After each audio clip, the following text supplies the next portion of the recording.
rentals being collected.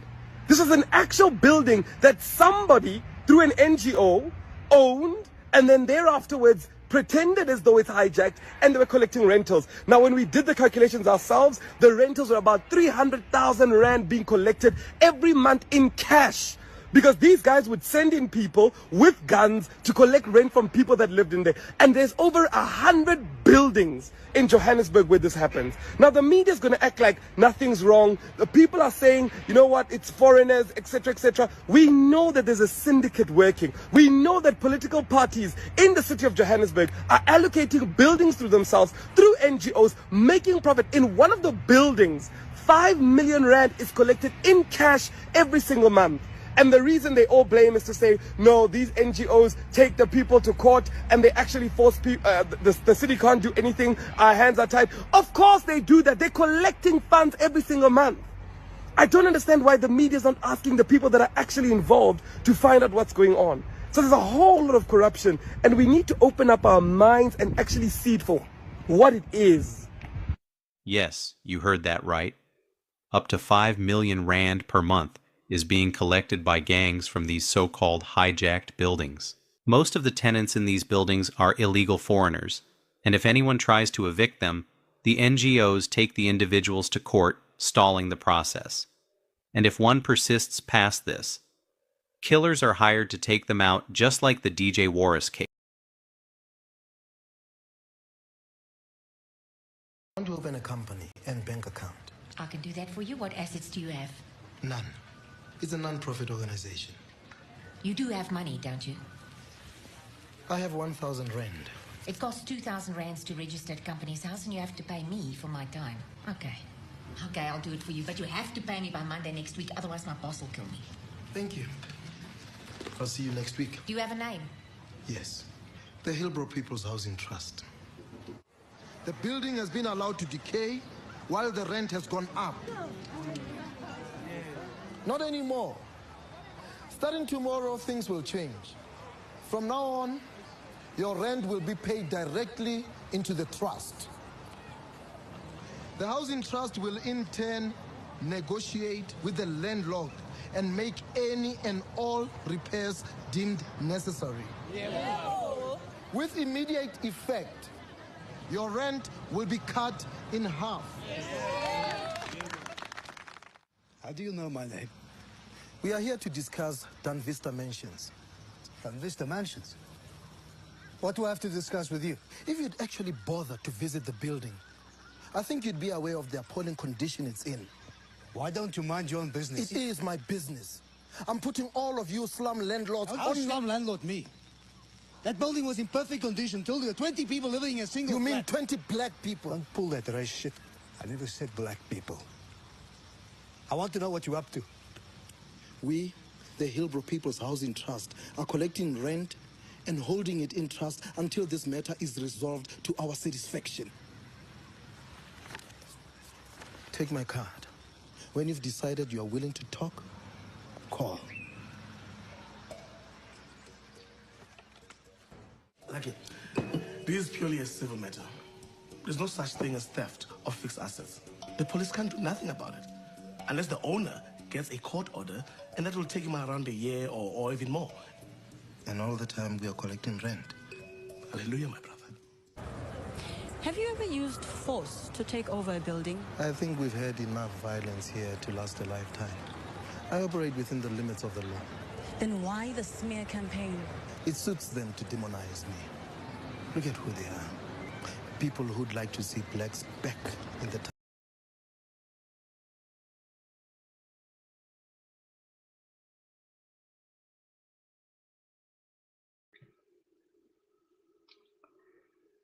Yeah, but this PI Act,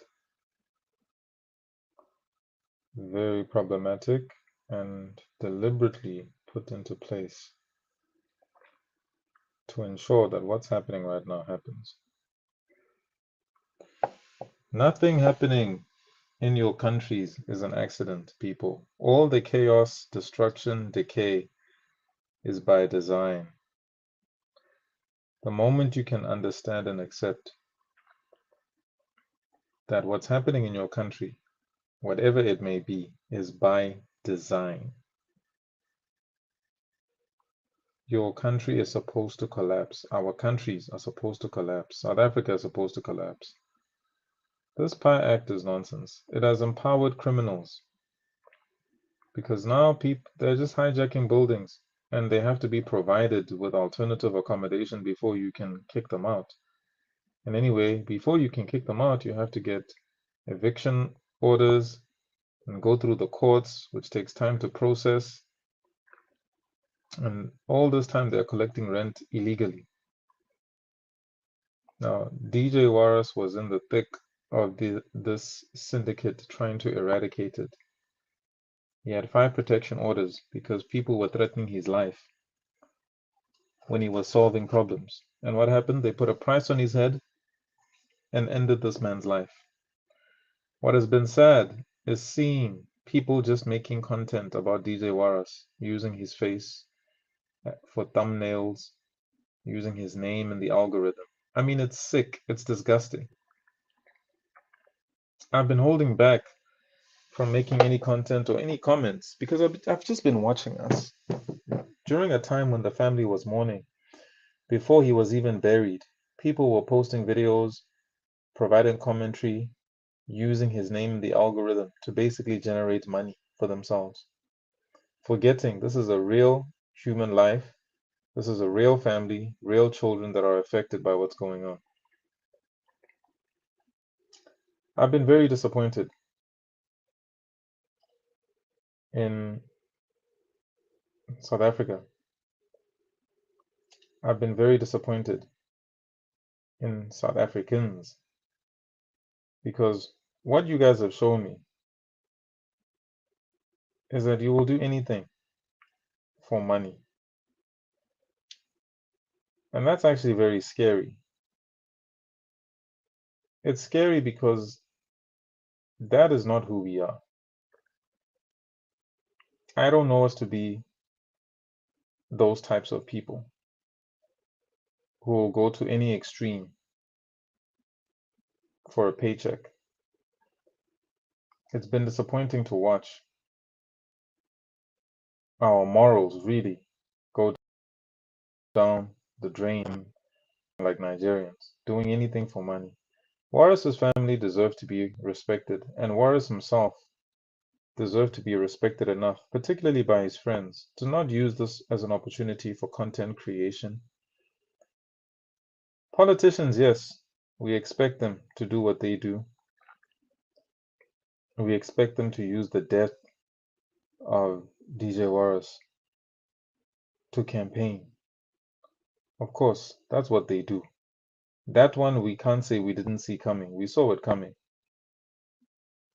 But it's been very disappointing. Very disappointing to see Waris's name being used in the algorithm in the way that it has. And politicians looking to score cheap points, pretending to be the saviors, pretending to be the ones that are legit, you know, the ones that are doing their jobs. It's been hard to watch. But I guess this is where we are now, guys. And I must say, I'm so disappointed because I know us to be better than this.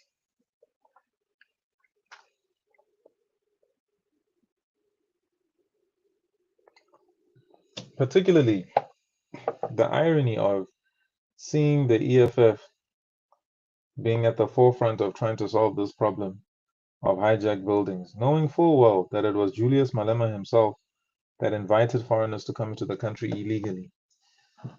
There's no responsible person in government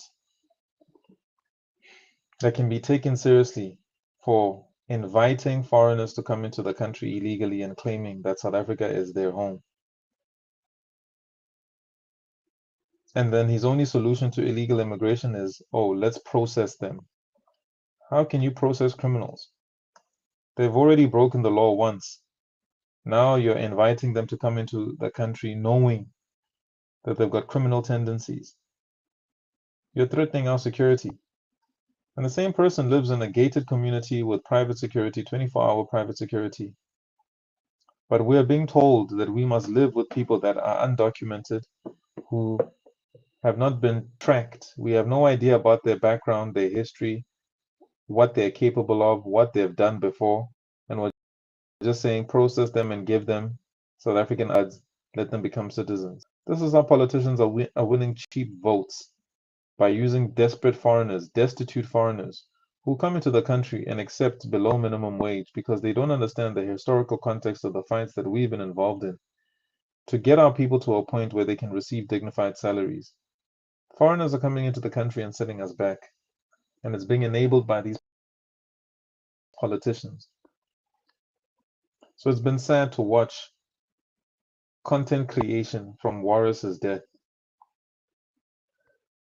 And personally, I really thought that this would be the thing that makes South Africans wake up and realize that they have to fight for their country. When DJ Waris was assassinated, I had this feeling in my heart that, yeah, no, this is the last straw. This should send us into war.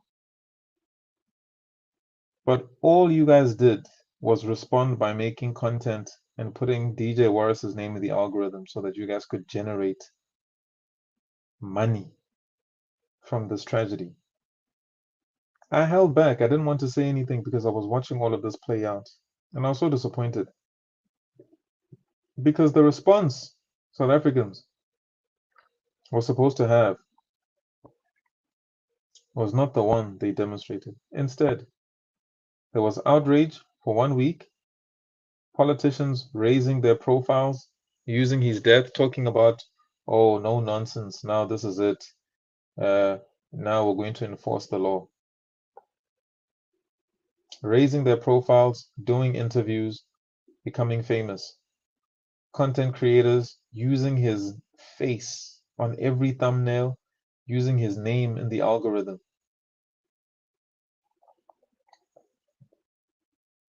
Oh, I was disturbed. And afterwards, no plans are set into motion. You know, the most annoying thing is when people, they will say, oh, you know, they will post solutions, like your Pinuals of this world, and say, these are the solutions. What are you doing, Pinual, on the ground to bring these things to pass, except just making content? Guys pretend like, yeah, we're bringing solutions. No, what actions are you practically taking within your community?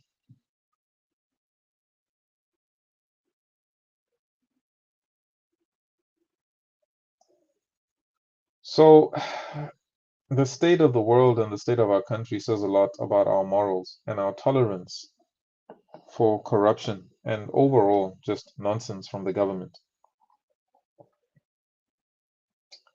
It's been quite appalling watching these politicians competing for the spotlight, trying to come across as if they're the true crime fighters and they're more outraged than the other political party about DJ Waris's death.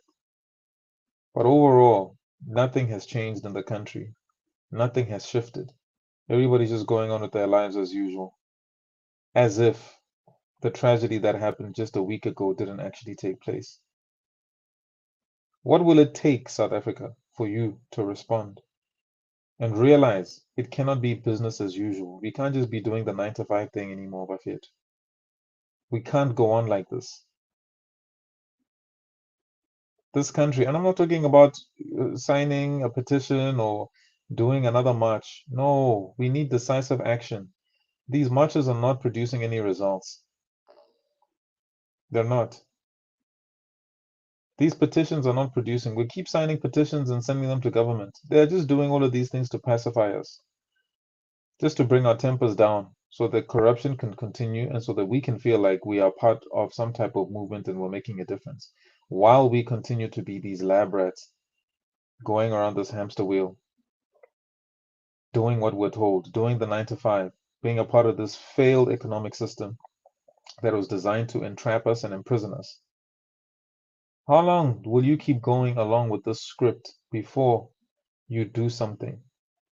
I keep telling you, in your community, on the ground, Start putting together collectives of groups of people, collectives of professionals. Build your own armies. Start doing it. Bring your people together. Know your neighbors. Start discussing strategies and plans. Guys, we're in war right now. It's warfare and we're leaderless, which means this is anarchy. We must start organizing ourselves. Stop going along with the script. How many more people need to die? You know, when Chris Hani died, we were supposed to go to war. And Mandela said, no, no, no, no, no, no, calm down. Why? Because he's a part of the elites. Mandela's a puppet of the elites. We were at our strongest position then to fight. We had the numbers, we had the will. We might have not had the weapons or been armed, but we had the numbers and the will. Today, we have been completely de-radicalized. Thanks to Nigerians bringing drugs into our communities, thanks to the Oppenheimers and the Ruperts pushing tobacco and alcohol on our people, creating addiction. Our people have become pacified. They don't care about their futures, about tomorrow. They just want to numb the pain of today. Our politicians are competing for the spotlight. We don't know who's who, who's real and who's not. We don't trust anybody's intentions. We keep doing the same things like a broken record. We're marching, we protest, we sign petitions, nothing changes. Guys, what is it going to take for you to understand that war is unavoidable? We have to go in that direction. Because we cannot keep lying to ourselves like we are right now, pretending that everything is okay in this country when it's not. It cannot be business as usual. You just wake up and go back to work, send your kids to school and pretend that this country has a future when you know very well it doesn't. A lot of you are hoping to escape and immigrate somewhere overseas, but you don't understand. It's like you guys don't watch the news. Everywhere, the same crises are taking place. Illegal immigration is being pushed by these NGOs, by the Soros, George Soroses of this world, the Committee of 300, global elites. They're pushing their agenda for a new world order, one world government, powered by AI. Open your eyes. You guys are afraid of death. You think by sparing your life, somehow freedom will just pop out of the sky somehow. It won't.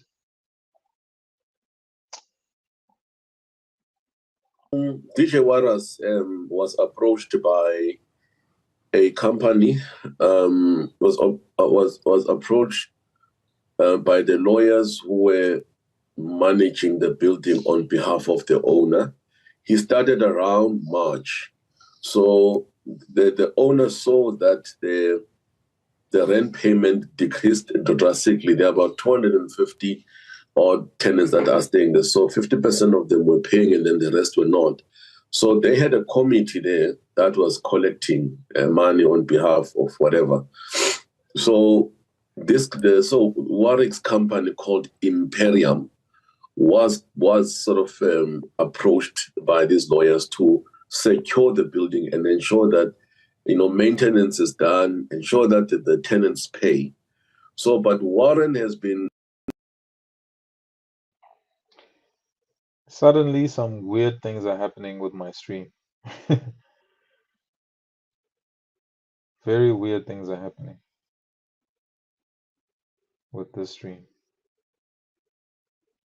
Let me try that again. DJ Waras was approached by a company, was approached by the lawyers who were managing the building on behalf of the owner. He started around March.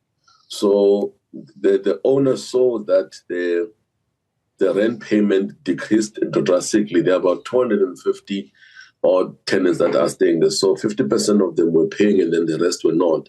So they had a committee there that was collecting money on behalf of whatever. So Warwick's company called Imperium was sort of approached by these lawyers to secure the building and ensure that maintenance is done, ensure that the tenants pay. So, but Warren has been getting threats from these individuals. So he was frequenting that building quite a lot since March.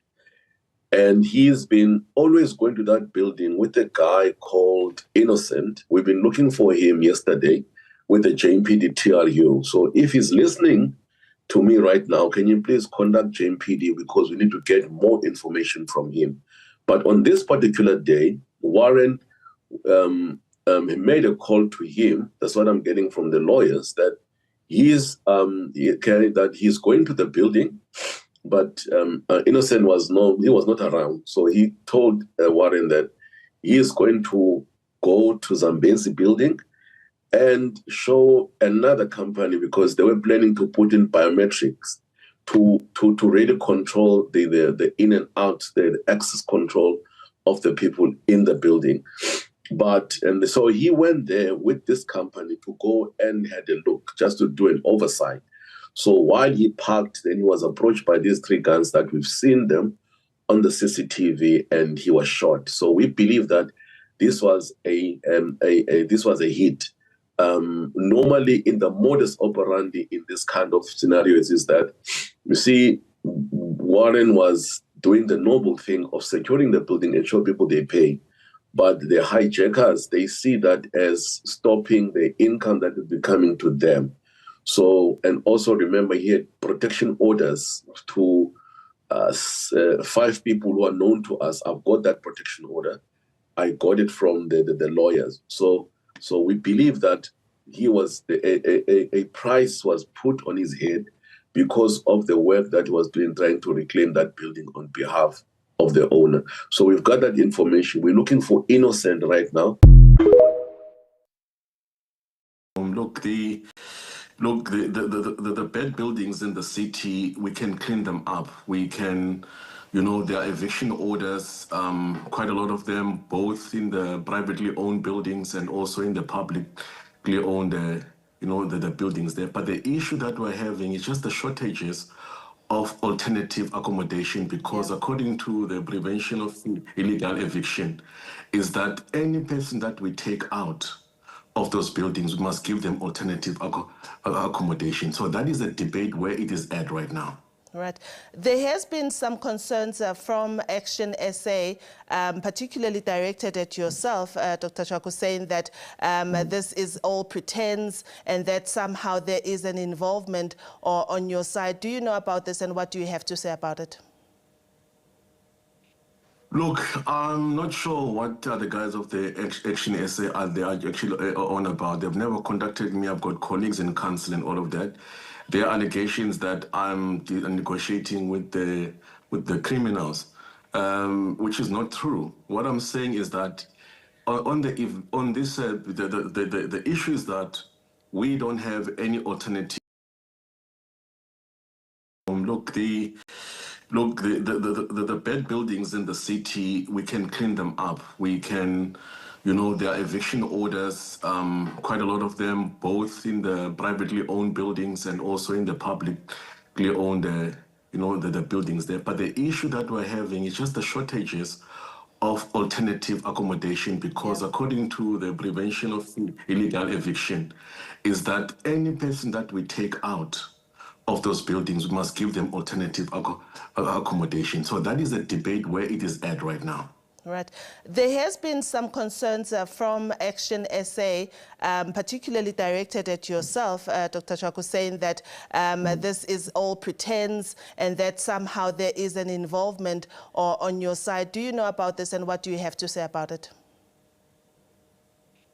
Look, I'm not sure what the guys of the Action SA are actually on about. They've never contacted me. I've got colleagues in council and all of that. There are allegations that I'm negotiating with the criminals, which is not true. What I'm saying is that the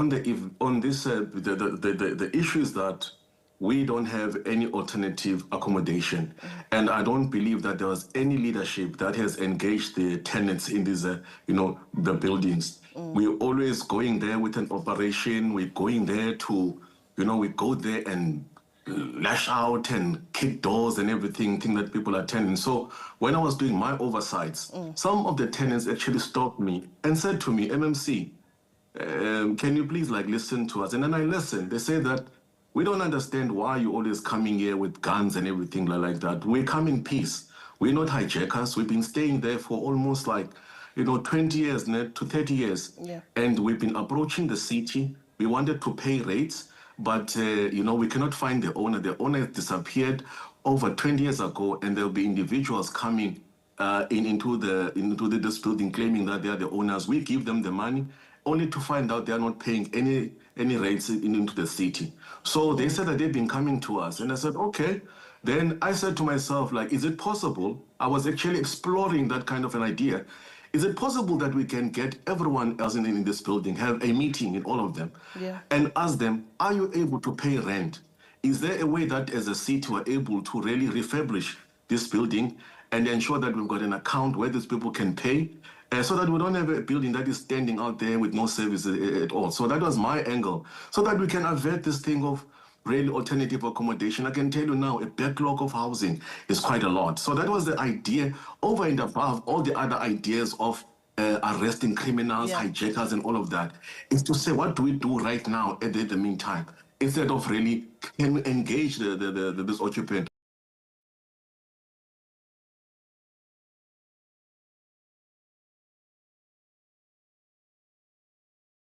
They must come to the party.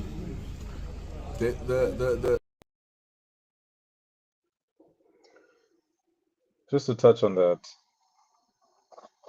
when these politicians are accusing each other of being content creators and blah blah blah blah blah, it's funny to me because it's almost like they're trying to call each other out for playing the same game.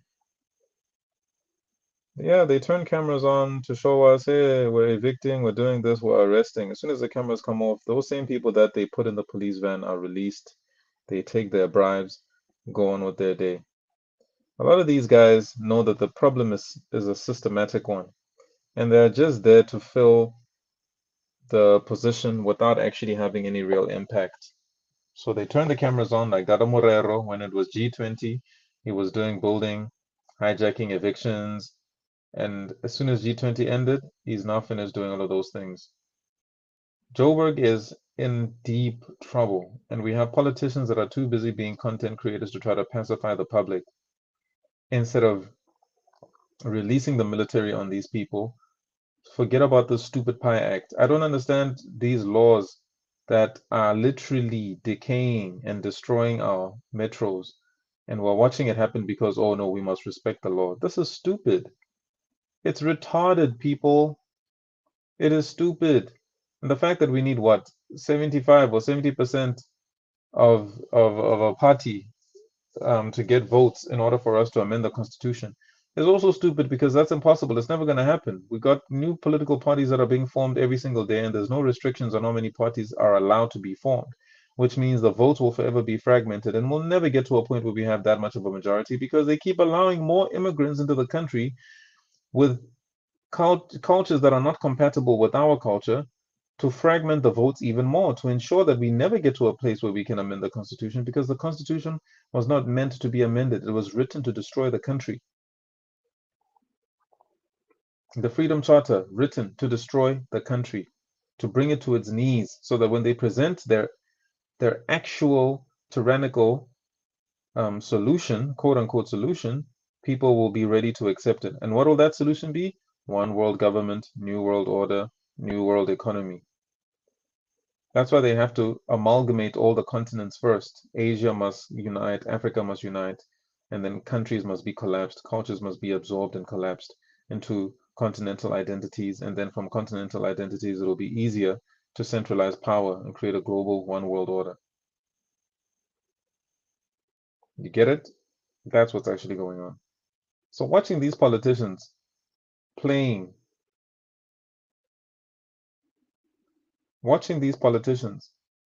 and pretending to be the ones that are, saving the country, saving the nation, when we know they're not doing any of that. Sorry, man, my mic was not. I hope you guys heard what I just said about how these politicians are pretending. Meanwhile, there's a globalist agenda, a one world order, new world order. That's why the constitution cannot be amended.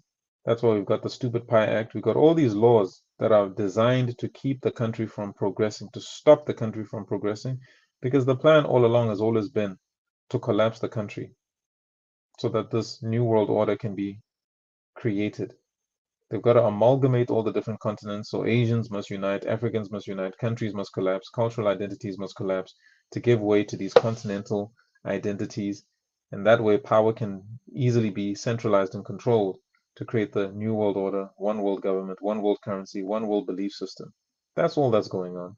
Don't be deceived, people. Open your eyes to what's really happening in this world. Your country is deliberately being collapsed on purpose. You got all these laws that are actually oppressing the people, the natives, the locals. You think that's an accident? That's by design. And we're pretending to be law-abiding citizens, or we're all following the law. But the law is an oppressive document that's designed to keep you oppressed. So why are you following that stupid thing? Why are you guys paying taxes? Why are you guys following the law? You know these things are all oppressive. We know taxes is theft. All it takes is the balls to stand up as a collective against all of this nonsense and bring it to an end. The problem is the middle class is too comfortable, holding on to the little that they have.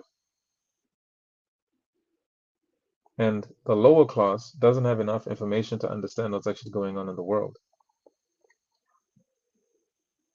So we're trying to bridge these gaps. But it's going to take will, it's going to take courage and bravery to stand up to what's going on and do something about it, as opposed to going along with it like it's okay. It cannot be business as usual, guys.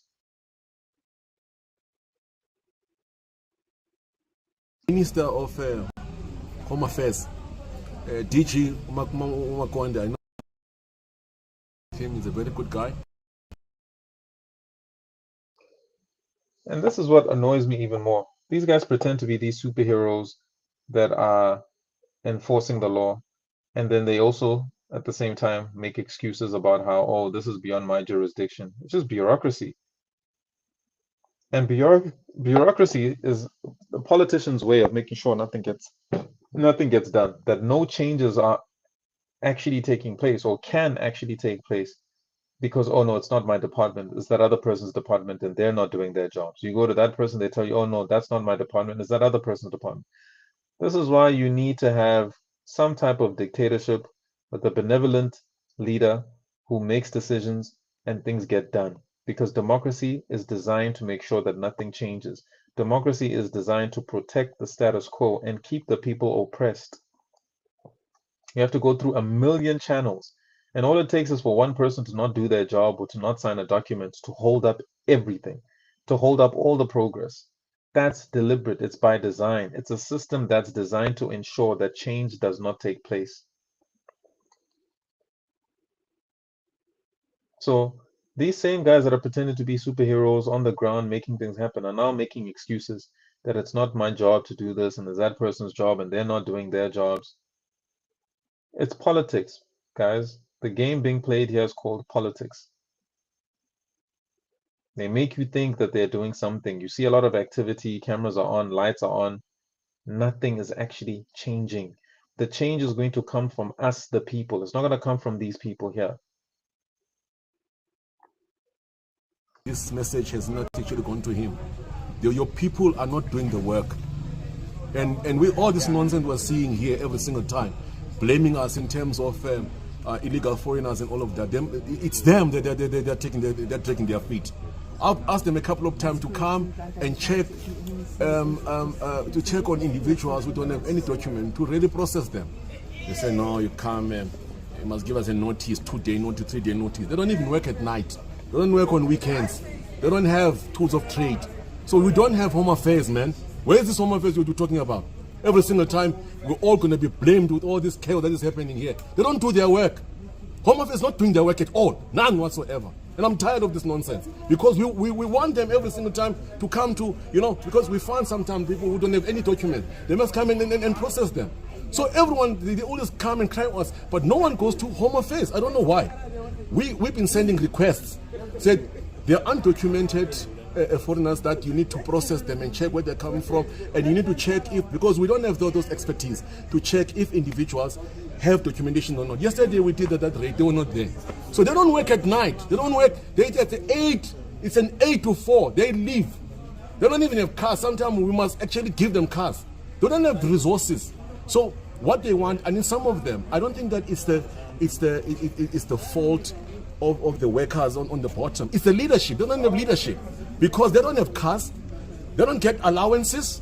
They don't get like nighttime allowance. They don't get overtime, nothing whatsoever. They just been given 8 to 9. You want them after hours because that's where people are coming back for work. You can do verification. At the crucial time when you want them, they're not here. So it's not the officials on the ground. It's the leadership problem. They must throw in some resources on them. They must give them cars. They must give them some gadgets so that they can test the people. And then, again, when they have to go to SEPs, we must go drag SEPs every single time because we have to verify. To the untrained eye, you would genuinely think this man is frustrated that he's not able to do his job because other people aren't doing theirs. He's campaigning. He's trying to decampaign the ANC political party by saying that they're not doing their job. He's sneak dissing the DA, the Minister of Home Affairs, and the ANC, whilst campaigning for the EFF, basically saying that we in the EFF are trying to do our job and make sure that these illegal foreigners are processed. Listen to the language that's being used. Why would you send these people to jail and deport them? Send them to jail. We'll talk about processing and checking. No, man. The military must be sent out to deal with these things. We're here handling these criminals with kid gloves. That's why they keep coming to the country doing what they're doing. Oh no, they're not doing their job. So what? The EFF would do their job? Your political leader said that they must find creative ways to enter the country illegally. You guys are disqualified. You can't have any type of credibility when it comes to dealing with illegal foreigners. Your stance is that you are welcoming of them. But this is just a sly way of decampaigning the ANC. I hope you guys are reading between the lines to see what's actually going on here.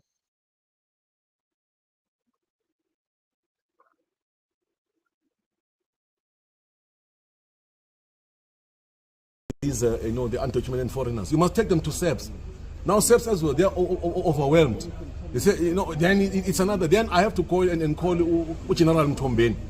Mtombeni will actually have to force the station commander to comply because you cannot have this verification without SEPs. So you got two things here. People like, you must get in. I tell you right now, I'm going to do it myself. I'm not going to have a plan and sit in some corner every single time you plan for a week for this operation. We're doing sport operation because we get tip off right now. We must get on our butts and go and work. So they say, no, give me some time, 2 weeks or 2 days notice. I'm not going to do it. Cheap political points. These guys are campaigning. They're campaigning. He's like, me, I'm going to do this. Do it. Let's see. Do it. Let's see. Stop talking. Stop announcing, hey, me, I'm going to do this. Me, I'm going to get this done. We don't want to hear you making threats about what you're going to do. Do it. We want to see action. We want to see you people actually getting things done. We don't want to hear you talking about what you're going to do, what you're hoping to do. Do it. Do it.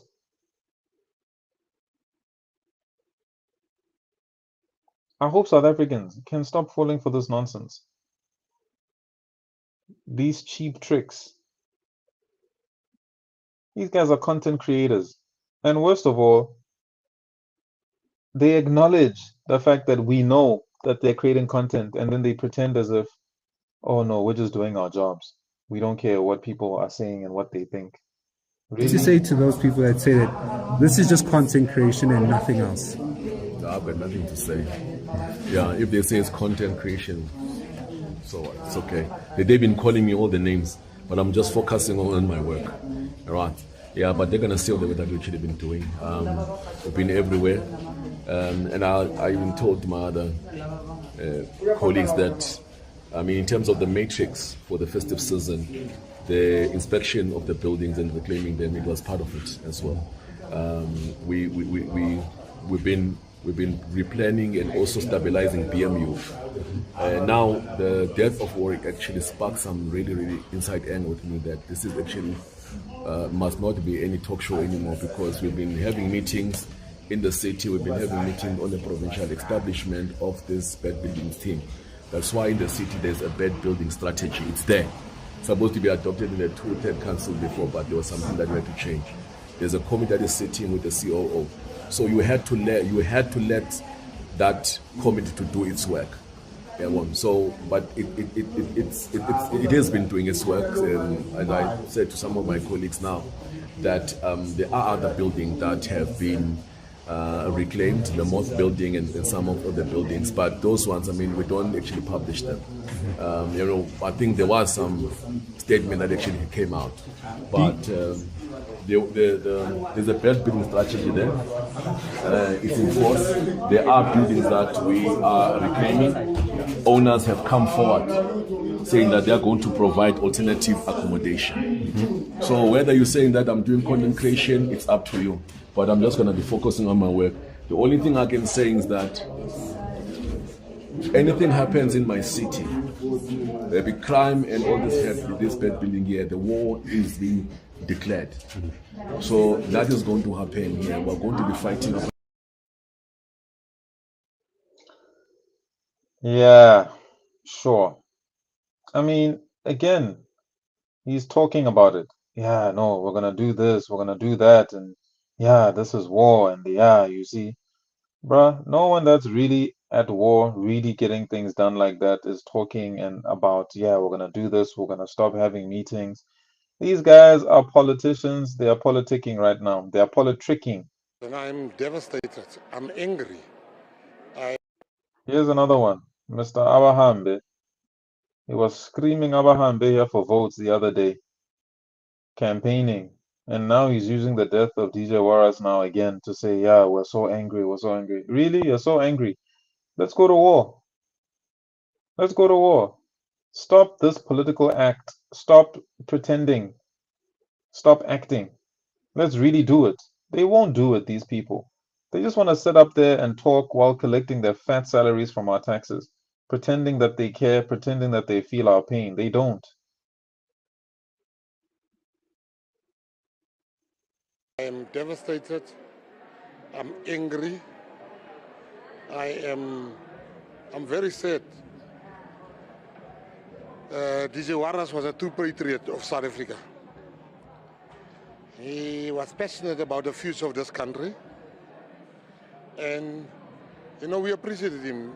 I spoke to him recently when I booked him for the G20 events of our department. We booked DJ Waras to come and entertain the international guest. So I'm very sad. And I think the time has come that people need to be taught a lesson. I'm saying it without fear. He was very anti hijacking of our buildings, illegal foreigners. And I'm waiting for the police minister to say to us what's the cause of his death. I mean, again, here's another guy. Oh, we're very angry. This means war. Oh, this is that. We're gonna go out and do this, and we're. But then at the same time, you're waiting for the most useless police minister to give you instructions or to give you information that you know was never going to come, because that police minister was put in by the most corrupt of them all, the president of the country, to be a buffer, to make sure that we never get justice in this country. We cannot take these people seriously. And I keep telling you, South Africans, we are on our own, and we have to get this thing done on our own. Stop listening to mainstream media. Stop listening to these politicians lie to you.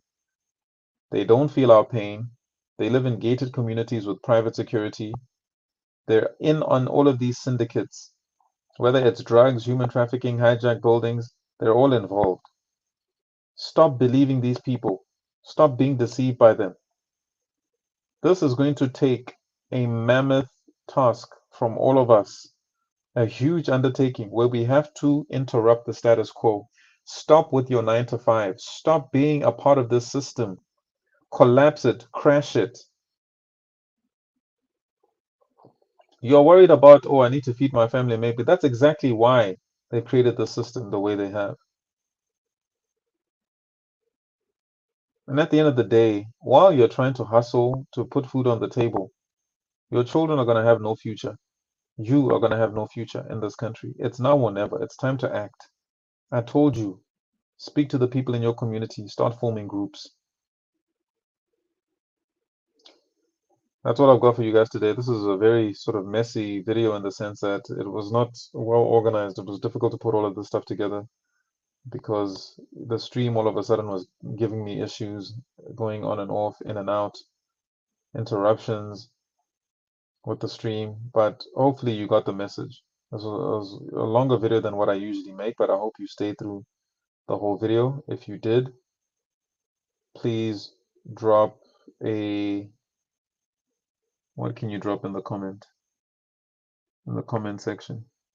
In the comment section, type "get it done" so that I know you stayed until the end.